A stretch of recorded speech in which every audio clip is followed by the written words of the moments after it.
Eu já posso ler?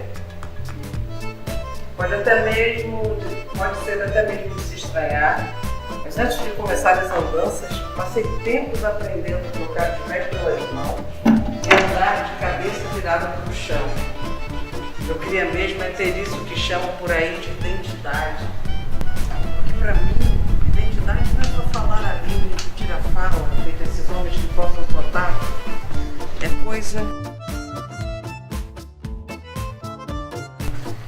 É coisa que se precisa construir como uma espécie de ferida aberta, sangue correndo dentro do sangue. Para isso, que te digo, sangrei os dedos com ponta de faca bem afiada e andei quase todo o tempo virado de cabeça para baixo. Vai lá nele, vai lá nele, vai lá nele.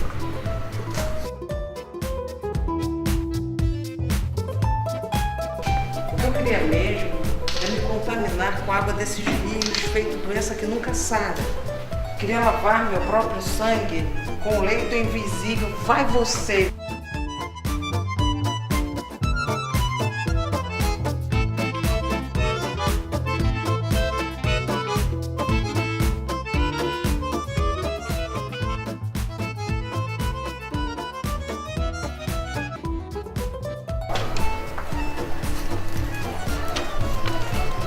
Ui.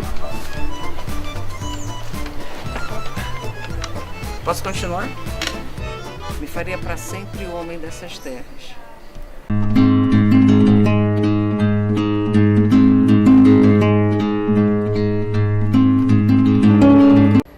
É você que é também o homem dessas terras.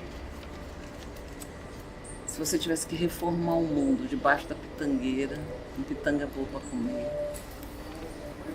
qual seria a sua primeira reforma? Assim, você pode fazer o que você quiser. O que é que você fazia para mudar? Você pode fazer o que você quiser.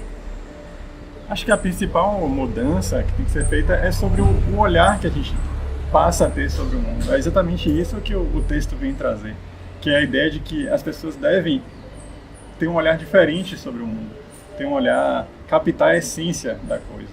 E a gente tem perdido a própria identidade na medida em que a gente tem se afastado das nossas próprias raízes. É isso que eu busco escrever com esse texto e que busco escrever ao longo desse livro. Do jeitinho que ele é, qual ia ser a sua primeira reforma? Você pode colocar as reformas que você quiser. É uma reforma meio... Tenho que voltar no tempo para fazer uma reforma efetiva. Mas...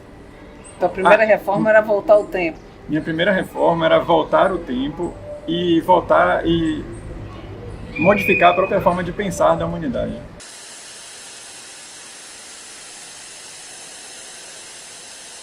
Sócrates, ele vem e promove uma ruptura muito grande na forma de pensar da humanidade. A humanidade que antes se pautava em elementos naturais, pensava, por exemplo, na água, no fogo, em elementos naturais, passou a, através da voz de Sócrates, traduzida por Platão, logicamente, a dizer, não, vamos se afastar disso aqui e promover um racionalismo no mundo. Ao pensar de forma estritamente racionalista, acabou por transformar o ser humano praticamente numa máquina. Acontece que a ciência não necessariamente produz uma verdade. Essa, acho que a ideia básica aqui é a seguinte, por exemplo, a literatura, quando se está produzindo literatura, autenticamente se sabe que ali se está produzindo uma espécie de verdade. Por quê? Porque é uma verdade inventada. E a ciência não, ela não admite em que o que ela produz não necessariamente é verdade. Ou, às vezes tem dificuldade de admitir que é uma verdade transitória. Exatamente, é mais ou menos nesse sentido. E a humanidade caminhou nesse sentido e foi descartando a ideia do subjetivismo. Tem se afastado, a gente tem tratado o ser humano como se fosse algo uniforme, como se fosse algo assim, vamos importar uma cultura, vamos colocar aqui dentro. E tem se perdido a raiz cultural do povo brasileiro. Onde está? Hoje você vai no interior, você vai no sertão, onde estão os vaqueiros com hábitos primitivos? Onde estão O jegue que perdeu com a moto. Onde está essa raiz cultural? você chega num lugar desses, por exemplo, você encontra uma criança vestido como um rapper americano. O mais difícil é traduzir um sentimento humano nisso tudo. É deste sentimento humano que a gente vai começar a se afastar desses ideais de corrupção, desses ideais materialistas simplesmente, e vai passar a ter uma sociedade mais viva, que tenha mais identidade. Então, as pessoas se corromperem tem um pouco a ver com a morte dos nossos valores internos. Porque aí fica fácil, você fica com preço. Que é a primeira ideia que eu acho estranha, uma pessoa achar que ela tem um preço, então ela custa 100 milhões, 1 bilhão, 2 bilhões. Ou tem gente que se bota preço baratinho. 5 mil já estou me vendendo, qualquer um pode me comprar, estou aqui quase um leilão, assim, é quase uma prostituição de caráter. Uma pessoa que se vende por 5 mil, vamos lá, ser a sem vergonha entre os sem vergonhas. O problema da corrupção é um problema muito mais interno, subjetivista, cultural, que precisa ser resolvido numa dinâmica muito mais complexa do que essa. É como tentar resolver o problema da escola, por exemplo. Simplesmente eu imponho um aluno que ele aprenda de uma determinada forma. Não é isso que vai resolver o problema do aprendizado, porque não necessariamente esse aprendizado vai ser interessante para aquele aluno. Esse aprendizado, muito pelo contrário, pode vir a matar o subjetivismo desse aluno. Eu sou hiperativa. E desde que eu era criança, minha mãe, acho que foi a coisa mais sábia que ela fez comigo, que foi procurar que eu procurasse no mundo função. Porque aí eu ocupava meu tempo sem fazer uma bagunça enlouquecedora, entendeu? Então, na escola eu ajudava a professora, carregava coisa, levava giz de uma sala para outra, subia escada, descia escada, pegava água, tomava conta das crianças quando a professora ia no banheiro, né? Eu era o faz tudo da minha sala. E isso me ensinou a ter função, que é uma coisa que, entrando na sua reforma, eu acho que também as pessoas têm muita dificuldade, se tudo é importado. Qual é a sua função? Você vai copiar a sua função? Você não vai descobrir qual é a sua função? Sim, isso me lembrou uma palestra que eu assisti uma vez na internet e o rapaz falava exatamente essa ideia, que tinha uma menina imperativa na escola e que dirigiram essa menina, a escola aconselhou a mãe que dirigisse essa menina ao consultório de uma psicóloga.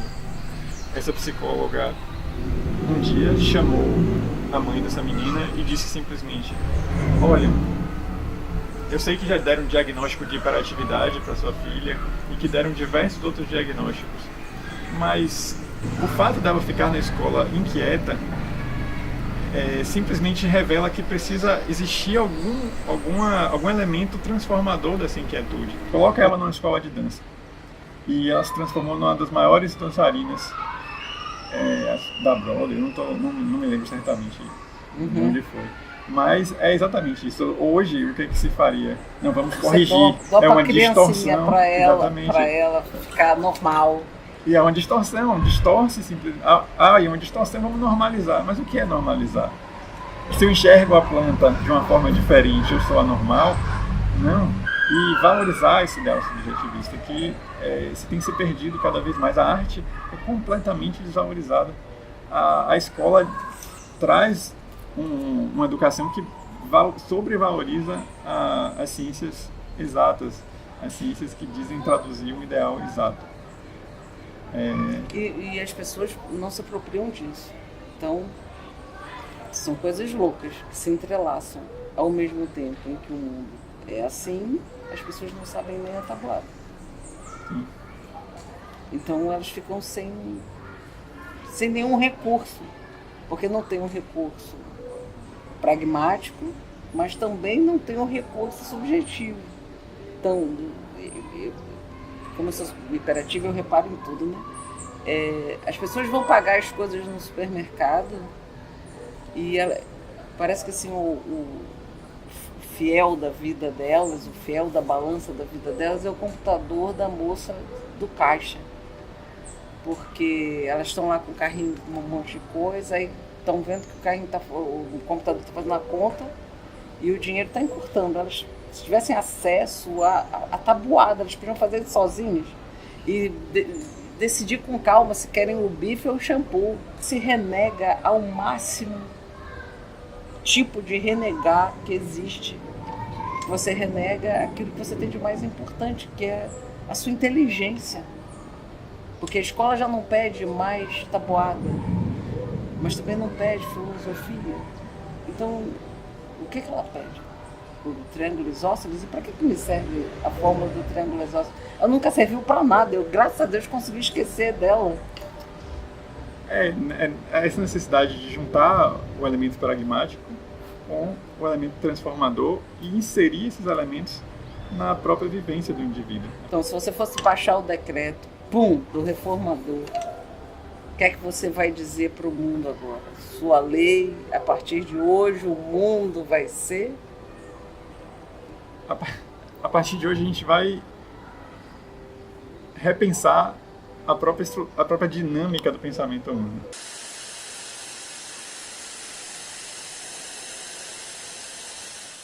É preciso, mais uma vez, que a gente repense, sob pena de aniquilarmos nossos próprios valores subjetivos, de vivermos... Então, peraí. Se a gente não repensar, vai acontecer o quê? E se a gente repensar, o que é que você acha que vai acontecer?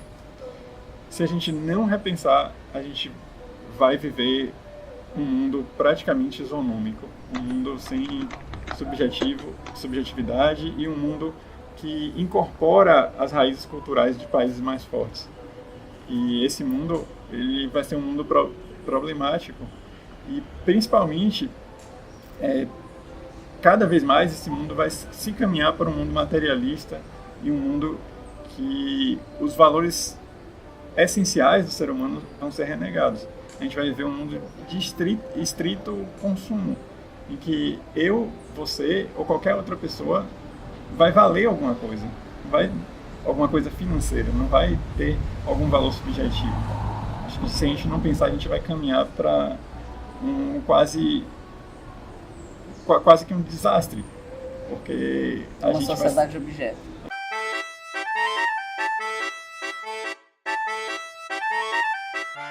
E se pensar?